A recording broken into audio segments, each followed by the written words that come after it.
Hello guys, പുതിയ വീഡിയോയിലോട്ട് എല്ലാവർക്കും സ്വാഗതം. ഡേ 7 എല്ലാവർക്കും സ്വാഗതം കേട്ടോ. അപ്പോൾ ഞാനിപ്പോൾ ചെയ്തുകൊണ്ടിരിക്കുന്ന വേറെ ഒന്നുമല്ല, നിവമോൾക്ക് ഉച്ചക്ക് കഴിക്കാൻ കൊടുക്കാനായിട്ട് പരിപ്പ് വേവിക്കാൻ വെക്കാൻ പോണെയാണ് കേട്ടോ. അതിന് പരിപ്പൊക്കെ അത്യാവശ്യം നല്ല രീതിയിൽ കഴുകി ഒരു വെളുത്തുള്ളിയൊക്കെ ഇട്ട് വേവിക്കാൻ വെക്കാമെന്നാണ് കേട്ടോ വിചാരിക്കണേ. അപ്പോൾ കുഞ്ഞ് രാവിലത്തെ പരിപാടിയൊക്കെ കഴിഞ്ഞ് ഇപ്പോൾ കിടന്ന് ഉറങ്ങിയിട്ടുള്ളേ. ഉറങ്ങി എണീക്കുന്നതിന് മുമ്പ് സംഭവം സെറ്റാക്കണം കേട്ടോ. അപ്പോൾ അതിനുള്ള തന്ത്രപ്പാടിലാണ് കേട്ടോ. അതുകൊണ്ട് തന്നെ പാത്രമൊക്കെ എടുത്ത് വെക്കുമ്പോൾ ഞാൻ വളരെ ശ്രദ്ധിച്ചാൽ വെക്കണം. ചെറിയൊരു സൗണ്ട് ആയിട്ട് എണീറ്റ് വരുവേ. പിന്നെ അതിലോട്ടൊരു വെളുത്തുള്ളിയും കുറച്ച് മഞ്ഞൾപ്പൊടി ഇട്ട് കൊടുക്കുന്നുണ്ട് കേട്ടോ. അങ്ങനെയാണ് ഞാൻ കുഞ്ഞിനെ വേവിക്കണത്. പിന്നെ കഴിക്കാൻ നേരുമ്പോൾ അതിലോട്ട് വെളിച്ചെണ്ണ അല്ലാന്നുണ്ടെങ്കിൽ കുറച്ച് നെയ്യ് ചേർത്ത് കൊടുക്കും കേട്ടോ. അപ്പോൾ ഇതാ 2-3 മാങ്ങ ഉണ്ടായിരുന്നു. അതിൽ 2 മാങ്ങ ഞാൻ എടുത്തുകൊണ്ട് വരുന്നുണ്ട് കേട്ടോ. വേറെ ഒന്നുമല്ല, നമുക്ക് ഉച്ചക്കത്തേക്ക് ഉരുളക്കിഴങ്ങ് വറുത്തത് മാത്രമേ ഉണ്ടായിരുന്നുള്ളൂ കേട്ടോ. അപ്പോൾ എന്തായാലും കടുമാങ്ങ ഉണ്ടാക്കാൻ വിചാരിച്ചു. അപ്പോൾ കടുമാങ്ങ ഉണ്ടാക്കാൻ വേണ്ടിയിട്ട് എടുത്തതാണ്. അത്യാവശ്യം ചെനച്ച മാങ്ങ ചെയ്തുകൊണ്ട് തന്നെ നല്ല ടേസ്റ്റ് ആയിരിക്കും കേട്ടോ. അതുകൊണ്ട് എനിക്കാണെങ്കിൽ ഭയങ്കര ഫേവറേറ്റ് ആയിട്ടുള്ള ഒരു കാര്യമാണ്. അപ്പോൾ ശരി, അത് ചെയ്യാൻ വിചാരിച്ചു. പിന്നെ പാവയ്ക്ക് എടുത്തെങ്കിലും ഞാൻ വെച്ചില്ല കേട്ടോ. എന്തിനാ ഇത്ര അധികം വെക്കണമെന്ന് വിചാരിച്ചു കേട്ടോ. പിന്നെ ആ മാങ്ങയൊക്കെ അത്യാവശ്യം അരിഞ്ഞ് സെറ്റാക്കി അടപ്പത്താക്കിയിട്ടുണ്ട് കേട്ടോ. അപ്പോൾ അതവിടെ ഇന്ന് വെന്തോട്ടെ. അപ്പോഴേക്കും കുഞ്ഞിൻ്റെ പരിപ്പും വന്നുകൊണ്ടിരിക്കുന്നുണ്ട്. പിന്നെ നമ്മൾ അരിഞ്ഞ് വെച്ച പാത്രങ്ങളൊക്കെ കൈയോടെ കഴുകി വെച്ച് കഴിഞ്ഞാൽ വേഗം നീറ്റാവുമല്ലോ. ഇല്ലാന്നുണ്ടെങ്കിൽ പിന്നെ പാത്രം കഴുകണം എന്ന് പറഞ്ഞൊരു പണിക്ക് വേണ്ടി നിൽക്കേണ്ടി വരില്ലല്ലോ വിചാരിച്ചു കേട്ടോ.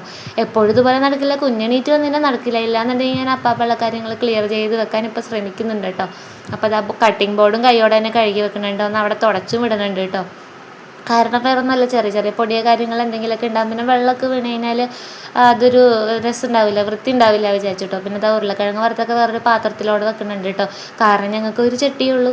അപ്പോൾ അതിലുണ്ടാക്കണമെന്നുണ്ടെങ്കിൽ നമുക്ക് ഓണത്തിനൊക്കെ എന്നൊക്കെ പറഞ്ഞാൽ രസമാണ്. ഒരു കറി ഉണ്ടാക്കുക, കഴുകുക, അടുത്ത കറി ഉണ്ടാക്കുക, കഴുകുക, അങ്ങനെയാണ് കേട്ടോ.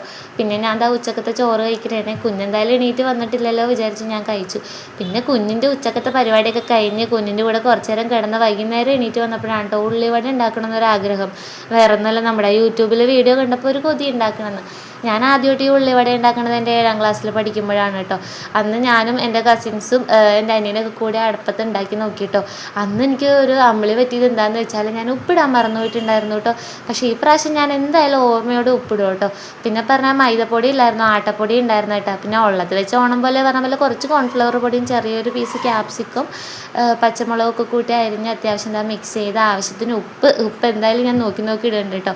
പിന്നെ അതിലോട്ട് കുറച്ച് മുളക് പൊടി മഞ്ഞൾപ്പൊടി ഇട്ട് നല്ല രീതിയിൽ കുറച്ച് വെള്ളം ഒഴിച്ച് മിക്സ് ചെയ്തെടുക്കുന്നുണ്ട്.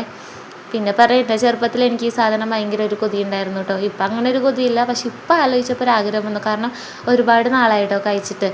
അപ്പം അങ്ങനെ അതൊക്കെ സെറ്റായി ഉള്ളിവടയൊക്കെ മൊഞ്ഞോണ്ടിരിക്കുന്നു കേട്ടോ. ഒരു ഉള്ളിവട ഉള്ളത് കൊണ്ടൊന്നും വിചാരിക്കേണ്ട കേട്ടോ, ഗ്യാസ് തീർന്നു. ഇനി അപ്പുചേട്ടൻ വന്നിട്ട് ബാക്കി ഉണ്ടാക്കാൻ പറ്റുള്ളൂ. എന്തായാലും സാധനം സെറ്റായിട്ടുണ്ടായിരുന്നു, നല്ല മുരിയായിട്ട് അടിപൊളിയായിട്ടുണ്ടായി കേട്ടോ. എല്ലാവരും ട്രൈ ചെയ്ത് നോക്കുക കേട്ടോ, ഇതുവരെ ഉണ്ടാക്കാത്തവരാണെങ്കിലേ. അപ്പോൾ ഇന്നത്തെ വീഡിയോ ഇത്രയുള്ള. വീഡിയോ ഇഷ്ടപ്പെട്ടാൽ ലൈക്ക് ചെയ്യണം, ഷെയർ ചെയ്യണം, സബ്സ്ക്രൈബ് ചെയ്യണം, കമൻറ്റ് ചെയ്യണം. ഓക്കെ.